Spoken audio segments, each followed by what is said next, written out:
Assalamualaikum warahmatullahi wabarakatuh. Pada kesempatan kali ini, saya sebagai guru sejarah akan membahas tentang konflik yang terjadi pada akhir-akhir ini, yaitu antara Israel dengan Palestina dalam kajian sudut pandang sejarah.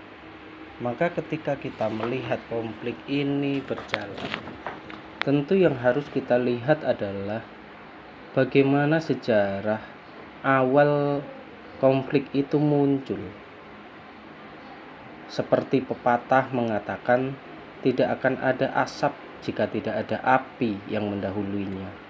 Sebagaimana konflik yang terjadi antara Arab Palestina dengan Israel, yang mayoritasnya adalah Yahudi.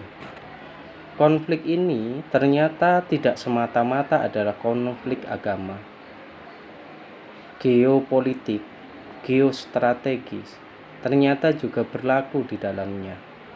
Maka ketika kita lihat awal mula konflik ini muncul, tentu ketika adanya pemikiran-pemikiran dari seseorang atau sekelompok orang tentang ide untuk berdirinya sebuah negara yang bernama Israel saat ini.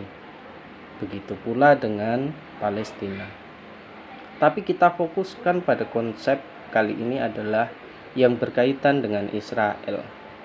Nama Israel ini tidak akan lepas dari ide dari seorang tokoh yang bernama Theodor Herzl.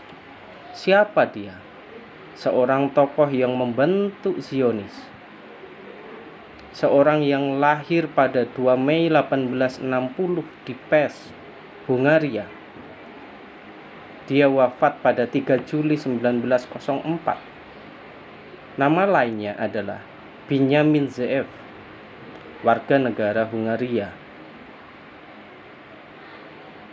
Bapak Zionisme politik modern dan seorang Yahudi neolog. Dialah yang memprakarsai sebagai seorang jurnalis dalam tulisan-tulisannya tentang ide atau gagasan didirikannya sebuah negara untuk kelompok orang-orang Yahudi. Kenapa? Karena pada saat itu Yahudi tersebar di berbagai negara. Bahkan Yahudi menjadi kelompok yang dimusuhi oleh orang-orang dari banyak negara, terutama ketika terjadi pembunuhan massal oleh orang-orang Yahudi di Jerman oleh Nazi Jerman. Ternyata hal inilah yang memicu minoritas Yahudi di berbagai negara memberikan gagasan menjadi sebuah negara dengan mayoritas Yahudi.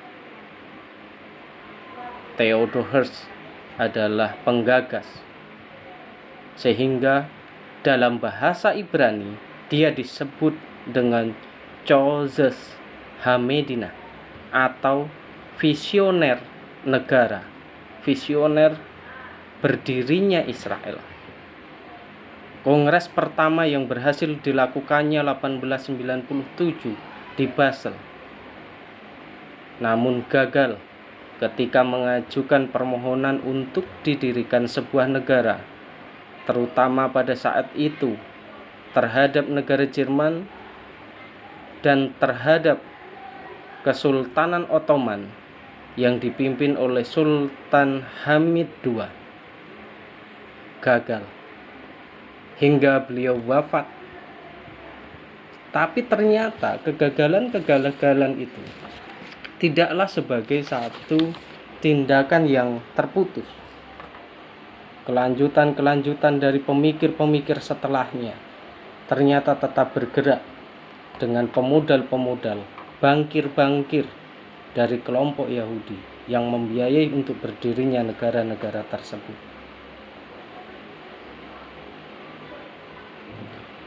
Maka ketika kita lihat perspektif sejarah, konflik antara Israel dengan Palestina ini ternyata tidak hanya sebatas apa yang ada pada pandangan masyarakat secara umum. Faktor agama, tanah yang dijanjikan, sebagaimana dalam pemahaman kelompok-kelompok orang Yahudi.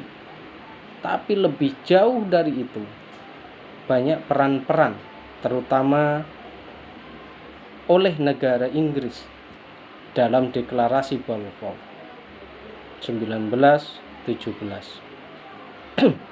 Untuk menjawab apa saja yang berkaitan dengan Israel dan Palestina, maka saya sendiri memiliki beberapa pertanyaan. Yang pertama, apa hubungan runtuhnya kekhalifahan Turki Ottoman dengan munculnya negara Israel?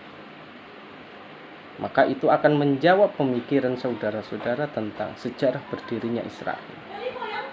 Yang kedua, apa itu deklarasi Balfour 1917? Itu juga akan menjawab bagaimana peran Inggris pada masa itu. Dan apa timbal baliknya? Kenapa Inggris ikut serta dalam permasalahan berdirinya Israel? Yang ketiga, apa itu Zionisme? Kata yang melekat pada kelompok Yahudi Israel. Dan yang keempat, apa sikap yang bisa kita ambil sebagai warga negara Indonesia ketika sudah mengetahui awal mula terbentuknya negara Israel? Saya kira itulah yang bisa saya jadikan gambaran bagaimana kita menyikapi konflik yang terjadi. Mudah-mudahan kita tetap menjadi orang yang bijak dengan keyakinan agama kita masing-masing. Tentu semua itu tidak terlepas dari setiap pengetahuan-pengetahuan yang ada pada diri kita. Terima kasih.